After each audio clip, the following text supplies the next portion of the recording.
The horror of Killing Floor is very interesting, as it lightly draws from many different horror aspects and blends them all together. In other words, it doesn't primarily rely on, say, storytelling to sell its horror, unlike a game such as Alice Madness Returns does, or it doesn't solely rely on its splatterhouse gore and bloodbaths to sell the effect, but blends many things together.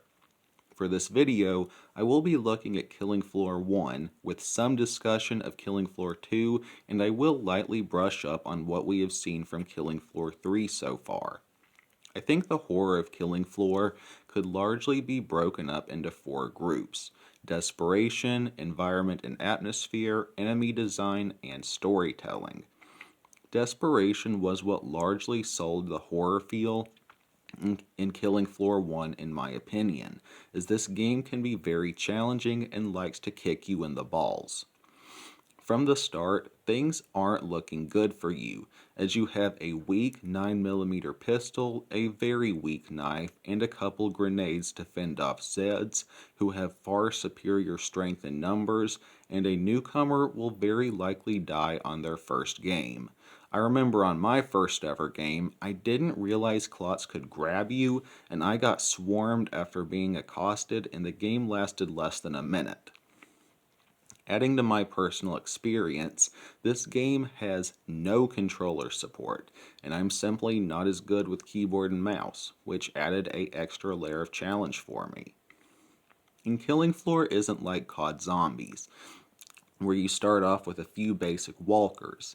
No, you got a swarm of fast-moving clots, probably a bloat, and a couple gorefast. You cannot stop moving, as it will likely mean certain death. And if a clot gets his hands on you and you can't kill him in time, you will get pancaked by a dozen of his friends. And since there is no self-revive system, you die and that's it. Game over. And reinforcing this, after round breaks to visit the trader, it generally takes the Zed several seconds to reach you, potentially leaving a player anxious and uncertain as where they should go, as one hallway or path could be empty, or could be a one-way ticket to half a dozen clots and a hungry flesh pound. Further adding to the desperation effect, sirens and flesh pounds are far more threatening than in the second game. Sirens have a deadly scream, and they can be hard to pick out in a crowd, and can quickly end a game if you can't escape or deal with them in time. And did I mention you can't run in Killing Floor 1? And I also found the flesh pounds to be a lot tougher in Killing Floor 1, dealing far more damage and absorbing more bullets than their Killing Floor 2 brothers. Assuming a player reaches the final wave, they'll then have to take on the Patriarch boss, who is quite a handful on both Killing Floor 1 and 2, and I can't tell you how much my hopes sink when I get him on Killing Floor 2, largely because of his overpowered healing factor, but that guy is just a pain in general. When I get him on Killing Floor 2 on the higher difficulties, it's pretty much, well, been a good run, this is where it ends for me. Discussing the environments and atmosphere, Killing Floor 1 overall handled this better than 2, but 2 is able to stand on its own legs. While Killing Floor 2 is graphically superior than the first game, I think the lower graphic quality of the first game just adds something. Everything just has a dark and dreary look about it on Killing Floor 1, like even the very air you're breathing has been fouled and corrupted. And there will just be random corpses scattered around the maps, kinda adding a "you're gonna die" feel to it. And also on the first game, when it first boots up, it just gives you the chills. Eerie sounds, a dark background, and close-ups of the monsters that will soon consume your body. And the sounds the Zeds make, along with the dreary rock music in the game, further nails in a depressing feel. In its own way, the soundtrack of Killing Floor 2 took away from this horror aspect, as its songs more have pumped you up and made you want to go full beast mode and tear through flesh pounds with an AA-12. Still a great feeling, but not the uneasy feels of the first game.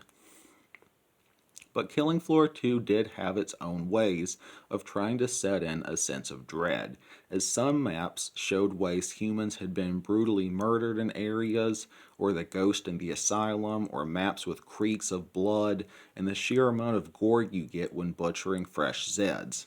And the upgraded gore system of Killing Floor 3 looks very promising. Moving on to enemy design, Killing Floor has some of the most putrid yet awesome enemy designs I've ever seen. You got the bloat, which looks like what I left in the toilet earlier today, and the Killing Floor 3 bloat looks like the best we've ever seen. Like, he could genuinely make some weak stomach people throw up, I think. Or the Killing Floor 3 cyst, and the way he can peel his face back is absolutely disgusting in the best way possible. And the new Gorefast is just awesomely disgusting. He looks like a bundle of raw meat with half a face. And the Siren from Killing Floor 1. That thing is just straight up nightmare fuel. It sucks they toned her down for Killing Floor 2, and I think the Stalker also had a creepier design in the first game as well. Really, all the designs look great and really fits into a zombie horror game. And keep in mind, for the first game, if I'm not mistaken, the dude who designed them only had like 1 day apiece to work on them. He did very well for what little time he had. And finally, my main point for what I think helps sell the horror effect is the story.